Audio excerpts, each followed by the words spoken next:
Hey everyone, welcome back to the channel. Today we're diving deep into the world of Elder Scrolls Castles, where we're breaking down the 20 traits that could make or break your dynasty. Not all traits are created equal, and picking the right ones can be the difference between ruling with an iron fist or watching your kingdom crumble into chaos.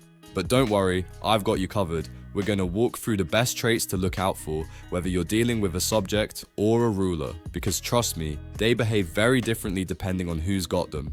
Now, you might be thinking, how can something like a simple trait change the entire game?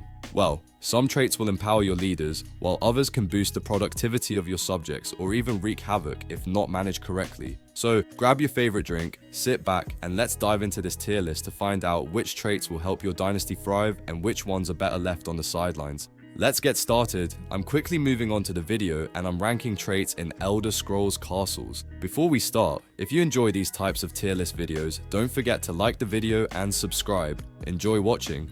First of all, we are talking about subject traits. My friends, only 0.1% of viewers subscribe. If you like this type of content, please do not forget to subscribe to the channel. Thank you in advance for your support. The traits in this tier are, in order from top left to bottom right, bossy, emotional, envious, melodramatic, and reckless. Alright, let's talk about the D tier traits in Elder Scrolls Castles. You know, the ones you'd rather not have but somehow end up with anyway. These traits are like the soggy fries of your medieval management meal. Just disappointing. First up, we have bossy. Oh, bossy. This trait makes your subject feel like they're the head honcho, constantly ordering their co-workers around. Sure, it might make the workplace a little more efficient, but at what cost? Everyone's miserable and morale takes a nosedive faster than a Khajiit in freefall. So unless you enjoy managing a group of disgruntled workers who are 2 seconds away from starting a rebellion, you might want to pass on this one. And then there's emotional. Picture this, a subject who feels everything intensely. They're like a walking storm cloud of feelings. One minute they're ecstatic because they found a shiny rock, and the next they're devastated because their favorite mug broke. It's like having a teenager with you at all times. You'd think they'd be good at inspiring others, or maybe using that passion in a productive way, but nope.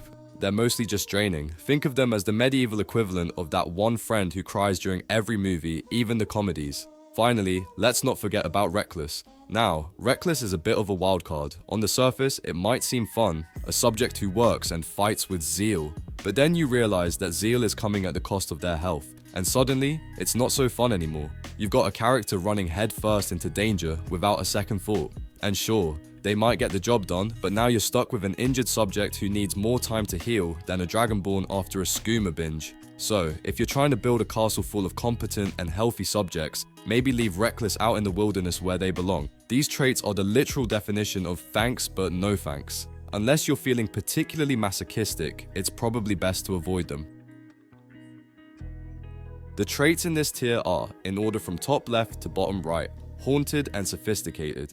Alright, let's talk about the C tier traits in Elder Scrolls Castles. These are the ones that aren't necessarily terrible, but they're not exactly going to make you the ruler of Tamriel either. Think of them as the middle child of traits, not as flashy as the best ones, but also not as disastrously bad as the worst. They just sort of exist. Like that shirt in your closet you wear when everything else is in the laundry. Take the haunted trait, for example. Now, this one is a bit of a mixed bag. On one hand, you're constantly being chased by a ghost, which is, you know, not ideal if you're trying to manage a kingdom. But on the bright side, this ghost occasionally decides to pitch in and do some of your work for you. It's like having a really weird, unreliable assistant who sometimes forgets to terrorize you and just wants to help out with some paperwork. So while it might sound spooky, it's actually kind of endearing. If you don't mind the whole being haunted thing. Then there's the sophisticated trait. Now, this one's for all the highbrow castle dwellers out there. Your character might not be the most productive ruler when it comes to, you know, actual ruling, but they'll be over the moon happy as long as they're surrounded by music, literature, and fine art. It's like having a ruler who's constantly at an open mic night or a poetry slam, less focused on building up your castle's defenses and more concerned with finding the perfect loot solo. Sure, they might not get much done, but hey, at least they're happy, right? The traits in this tier are, in order from top left to bottom right, charming, devious, heartless, and volatile. Alright, so let's dive into some of the most interesting B tier traits in Elder Scrolls Castles. These traits might not seem like the strongest on paper, but trust me, if you're someone who enjoys going out on quests and getting into the thick of combat, they can make your subjects into some seriously powerful fighters. Now, they're not exactly the best for production, but if you're looking for some fun combinations, you might want to try pairing them up. Think about mixing 3 volatile traits with 1 bossy. Talk about some spicy synergy right there. First up, we have Charming. Now, this one is quite the wild card. Sure, it's great if you want to keep your coworkers distracted, let's say. Not the best for getting things done around the castle, but incredibly skilled with summoning spells. I mean, who wouldn't want someone who can charm their way through the enemy lines and then boom, summon some powerful allies out of thin air? Next, we have Volatile. This one's for those who love chaos because these guys are fueled by pure, unfiltered anger. Think of them as ticking time bombs that just happen to be really good with shock spells. Pairing a few volatile subjects together with, say, a devious trait, someone who's dangerously skilled with daggers, could lead to some, let's call it, interesting outcomes. And don't get me started on Heartless. They're as cold as ice and just as miserable to work with, but hey, they do have a knack for frost magic. So, if you're planning a raid on an enemy castle, having a few of these cold-hearted individuals could give you the upper hand. The traits in this tier are, in order from top left to bottom right, Jester, Pyromaniac, and Tribal. Alright, let's dive into some of the more quirky A-tier traits in Elder Scrolls Castles. These are the traits that add a bit of fun and flavor to your characters, offering some nice benefits with just a dash of chaos to keep things interesting. First up, we've got the Jester. Now, the Jester loves a good joke, and I mean, loves it, even when it's totally inappropriate. Imagine your best blacksmith cracking jokes while hammering out your armor. It may not be the most productive work environment, but hey, at least your castle will be filled with laughter, right? You can't put a price on morale, even if the timing is questionable. Next, we've got the Pyromaniac, a personal favorite. These folks are absolute wizards in the kitchen, furnace, and smithy. Anything that involves fire is basically their domain. They're like fire gods, cranking out swords, stews, and smelting metal like there's no tomorrow. But here's the catch, they're a tad too fond of flames. You might find them setting a few things on fire that shouldn't be, like your prized tapestry or the occasional hay bale. And finally, we have the Tribal trait, which brings out the family spirit. These characters thrive when they're working or fighting alongside their kin. It's like Thanksgiving dinner, but with swords and magic instead of turkey and stuffing. So, if you've got a tight-knit clan, this trait is a real game changer. Just keep them close to family, and they'll outperform everyone else on the battlefield or the fields.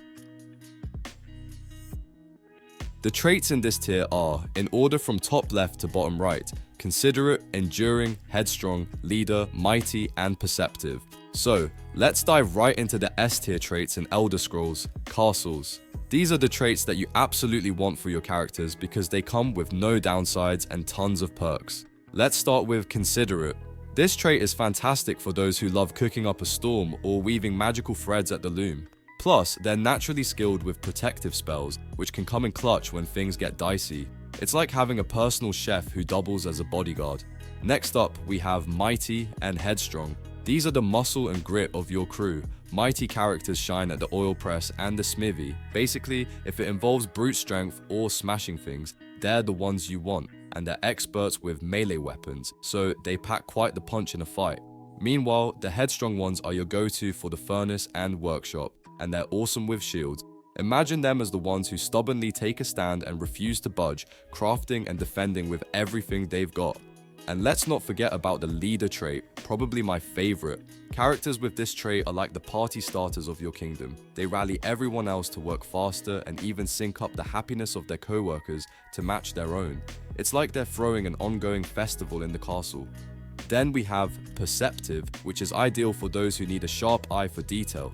They're the best at the mill and sewing table and have a natural talent for ranged weapons, perfect for those who prefer to pick off enemies from afar while keeping things running smoothly back home. Trust me, these S-tier traits make your subjects stand out as the real MVPs of the kingdom. Now we are talking about ruler traits.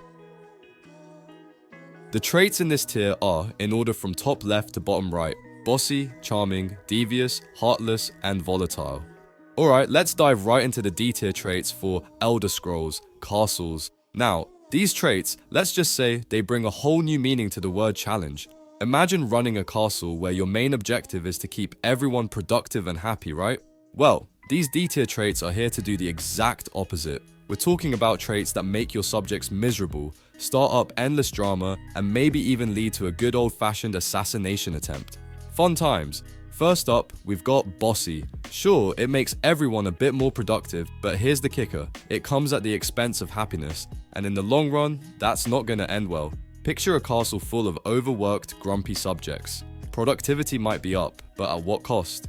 Next is charming, which might sound nice, but nope, it just distracts your subjects. They might be feeling a bit happier when you're ruling, but productivity takes a dive faster than you can say, who's slacking off now?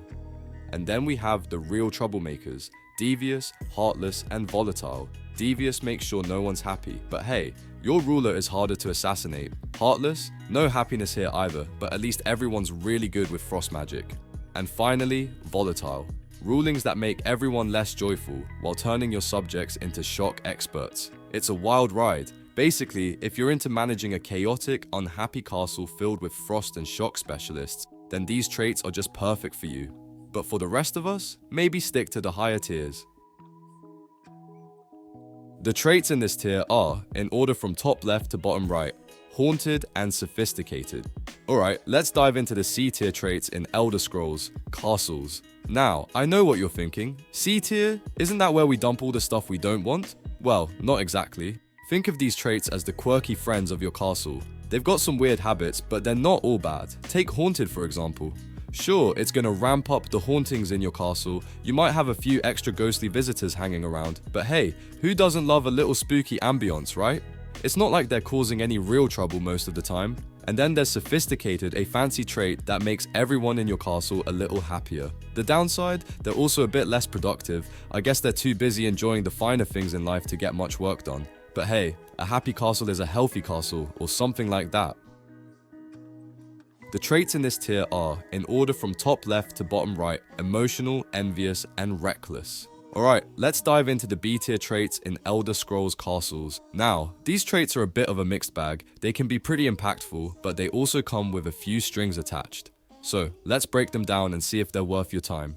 First up, we have emotional. This one is all about the feelings. And no, I'm not talking about the warm fuzzies you get from your favorite sweet roll. When you pick this trait, your rulings will have a way bigger emotional impact on your subjects. This can be great if you're trying to inspire loyalty or fear, but be careful. One wrong move and you might have an entire kingdom feeling like they've been hit with a confuse spell. It's a high risk, high reward kind of deal. Next, we've got envious. This trait is all about material gains, but with a twist. No one in your kingdom can be happier than you, the ruler. It's like saying, hey, sure, we'll take the gold, but don't you dare think you're happier than me.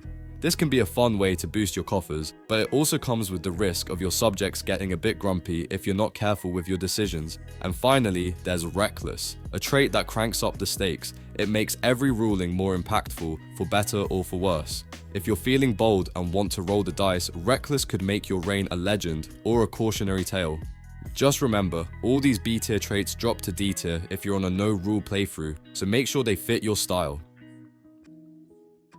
The traits in this tier are, in order from top left to bottom right, pyromaniac and tribal. Alright folks, let's dive into the A tier traits in Elder Scrolls castles. These traits are like your secret sauce for making your dynasty shine, but they do come with a bit of a twist. Take the pyromaniac trait for example. Sure, it makes everyone in your castle a fire master, which is super cool, but be prepared to burn through your oil supplies faster than a dragon through a village. You'll need to keep those reserves topped up to manage your gold farming and keep everything ticking along smoothly. On the flip side, we've got the tribal trait.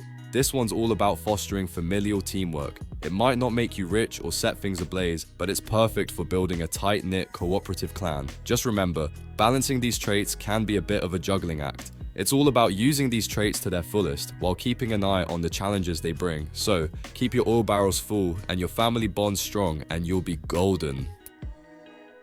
Considerate, enduring, headstrong, jester, and leader.